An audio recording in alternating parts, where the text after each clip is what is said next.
How does strength training, like lifting weights, using resistance bands, or even doing body weight exercise, benefit your brain function? I'm Dr. Austin Perlmutter, and if you have ever wondered about some of the mechanisms, the physiology, the molecular pathways that link something like lifting weights or using resistance bands with improved cognition, with prevention of dementia, with better mood, this is the video for you. And if you're new here, consider subscribing. This is all about the science that can help you to improve your brain function using simple lifestyle modification, things you can apply today. So again, we're going to be talking about how strength training influences your brain function, the molecular pathways that are involved, and some of the exercises that have been best studied to enhance brain function that you can start incorporating today. Quick disclaimer, I am not your doctor. This is not medical advice. It is educational content only. Okay, let's go ahead and jump right in. As we talk about this conversation around how to protect, how to improve our brain health, many people, I would say most people, are aware that exercise is a fundamental part of this process. Now, we hear about exercise in the context of jogging for heart health. We now start to hear about exercise in the context of preventing depression, preventing Alzheimer's disease, but still the majority of the conversation tends to be about these cardiovascular types of exercises or aerobic exercises, the walking, the jogging, so going on that 5K, going on that hike. These are wonderful things. I have nothing to say other than good things about these exercises. However, that is not the whole conversation. And the research is now telling us that there are differences in the way that our brain responds to something like a long walk compared to something like weight training. So in this video, we're going to be breaking down some of the science specific to why resistance training or strength training, weight training is so good for the brain. And we'll talk about some of the benefits that have been studied as it relates to the molecular pathways and the outcomes of interest, which relate directly to brain health. To get us started, let's just cover a couple of basic stats. So we know that generally speaking, people who engage in resistance training tend to have better brain health. And we know that people who are healthy, who start weightlifting, have evidence for improved brain function. This benefit seems to be more pronounced in people who are elderly. We have seen data suggesting that people who have existing cognitive decline actually have improvements in their cognitive function when they begin resistance training. And as it relates to mood, it's been shown that resistance training may help to decrease depressive symptoms. Now, quick note, if you're interested to actually see the articles, the science behind this, you can head to my website. I will put the blog post in the comment underneath or in the information underneath this video. You can go there, you can read these articles on PubMed if you're interested to get the real nuanced details on it. But we are going to talk about some of these molecular pathways.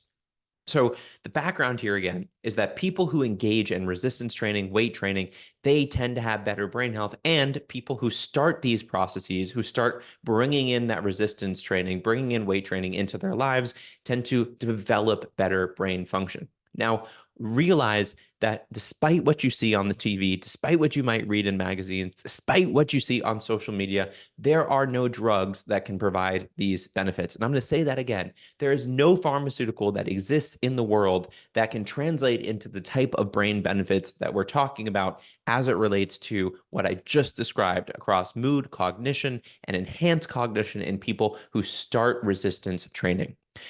Weight training is actually a great thing for a number of different health outcomes. And in one study that was published in the British Journal of Sports Medicine, this is a meta-analysis. They conclude that, quote, muscle strengthening activities are inversely associated with the risk of all-cause mortality and major non-communicable diseases, including cardiovascular disease, cancer, diabetes, and lung cancer, end quote. So weight training is a good thing to do for health. It is not something that people should only consider if they're trying to bulk up and look good in a swimsuit.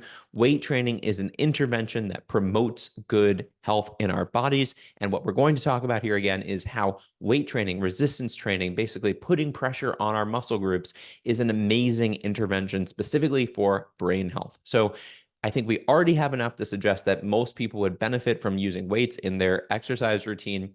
But let's talk about two major molecular pathways that appear to be undergirding the reasons why weight training is so good for the brain. The first and significant pathway that links weight training, resistance training with brain health is what weight training does to metabolism. Now, when we think about metabolism, that's really talking about the sum total of the reactions that convert energy from outside the body into fuel for our cells and the output of those reactions. But when we talk about metabolism more generally, what we're really talking about is energetics within the body. So, as it relates to what is happening in the brain, appreciate that your brain, while it only weighs about 2 to 3 pounds, actually eats up around 20% of the energy in your body, which means it demands a very consistent supply of energy. That energy comes primarily in the form of circulating glucose, what we would usually call blood sugar. However, it is notable that in certain contexts, specifically starvation or fasting, sometimes in a ketogenic diet, and certainly in early life development, the brain can preferentially use ketones, specifically ketone bodies. We also have some evidence that lactate can be used as a fuel by the brain, but the primary fuel for most people's brains most of the time is actually glucose. Now, you can see over time that the brain actually has more trouble metabolizing that glucose. And so this comes from work that was published initially from researchers in Brown University who had proposed that Alzheimer's disease could be seen as type 3 diabetes because in the brains of people with Alzheimer's dementia, there was data suggesting that there was more trouble getting access to and metabolizing glucose. This is not only seen in Alzheimer's disease, but it is also seen in what we would call normal aging. There's a side conversation as to whether age-related cognitive decline should be seen as normal or whether that in and of itself is a disease process happening. But the important point to know here is that as we age, and especially in the context of conditions like Alzheimer's disease, data supports that metabolism in the brain gets altered in a way that may damage our brain function and decrease the brain's or ability to access and utilize glucose. We also know that in people who have metabolic dysfunction, that there is an increased risk for a host of brain-related issues. So in the case of metabolic dysfunction, there is an increased risk for dementia, there is an increased risk for depression, there is an increased risk for other brain-related issues. And in a 2022 meta-analysis, they found that people who have type 2 diabetes were at a 77% higher risk for developing depression compared to people with normal blood sugar levels.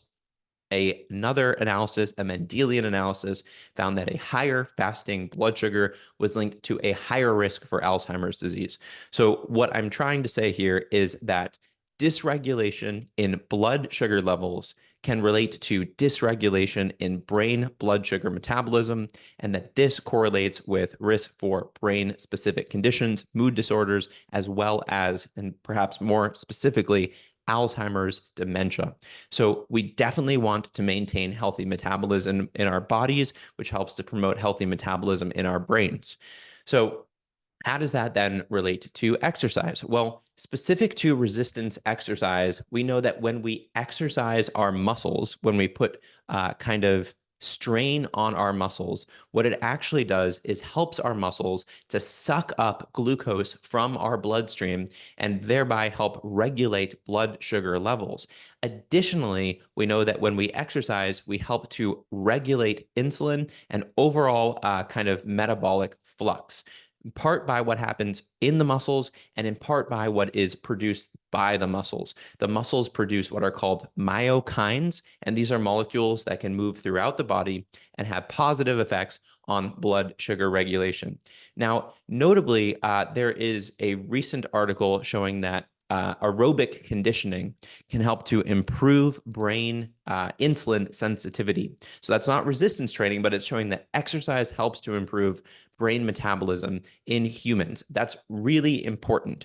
As it relates specifically to resistance training, what we know is primarily around systemic metabolic benefits. So, for example, one round of resistance training has been shown in humans to lower glucose and insulin levels for between 18 and 24 hours. So what we're saying here is that one round of resistance training is enough to positively regulate systemic metabolism for around a day. In additional research, we see that resistance training is linked to lower levels of hemoglobin A1C in people who were at risk for developing type 2 diabetes. Now, hemoglobin A1C is a little bit of a crude measurement. It gives us a sense as to a person's average blood sugar measurement over the course of 3 months because of the way that we measure this. We measure this using red blood cells that live for around 3 months. But we also know that A1C levels, specifically very high hemoglobin A1C levels, are strongly correlated with risk of dementia based on research that has been published over the last few years. Resistance training has additionally been found to improve blood sugar levels and insulin requirements in pregnant women with gestational diabetes. This is based on the results of a 2020 meta-analysis. And then finally, resistance training has been shown to improve insulin sensitivity in the elderly based on an article that was published in 2021 in the Journal of Exercise, Science, and Fitness. What we're saying here, or what I am saying here, is that resistance training, basically putting stress on our muscles with weight or resistance, is an amazing way to help regulate systemic metabolism. And by way of regulating systemic metabolism, we get effects on brain metabolism and brain health. So point number one is that resistance training, weight training, strength training is an amazing way to improve systemic metabolic balance. And this is a great way to translate over into brain benefits. Now, the second system that we're going to talk about as it relates to why these types of trainings are so good for the brain is the immune system. Most people think about the immune system in the context of something like getting a cold or a flu, and they think, well, if I take some vitamin C at the airport when I get on the plane, then I can decrease my chances of getting sick, and we'll call it a day. The reality of it is that about 15% of the cells in your brain are immune cells called microglial cells. In addition, the rest of your cells in your brain participate in the immune system. Now, chronic inflammation, which you probably heard about in the context of something that drives disease in the rest of your body, can actually create high risk for disease in the brain. It's been linked to depression, to PTSD, to certain forms of anxiety. It's been linked to dementia. It's been linked to ADHD, all sorts of issues. The general consensus, and certainly my opinion, is that we want to limit exposure to chronic inflammation in our brain. And that can be evidenced by microglial cell activation, blood-brain barrier breakdown. Chronic inflammation can be seen in the body in a number of ways, but in the brain, it's a little bit more complicated. Point being here, we still want to do everything we can to decrease our chances of developing chronic brain inflammation as a way of promoting brain health. So in that vein, one of the most important things that we can do to help keep our immune system in balance and to keep chronic inflammation in check is to exercise. And data now suggests that weight training can help to regulate the immune system.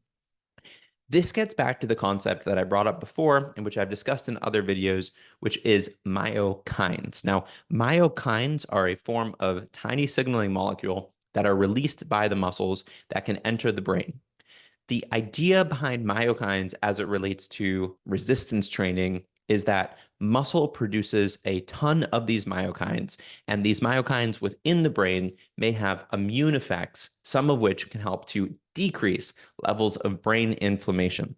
So myokines, just as an example, would be brain-derived neurotrophic factor, insulin-like growth factor 1, interleukin 6, and irisin.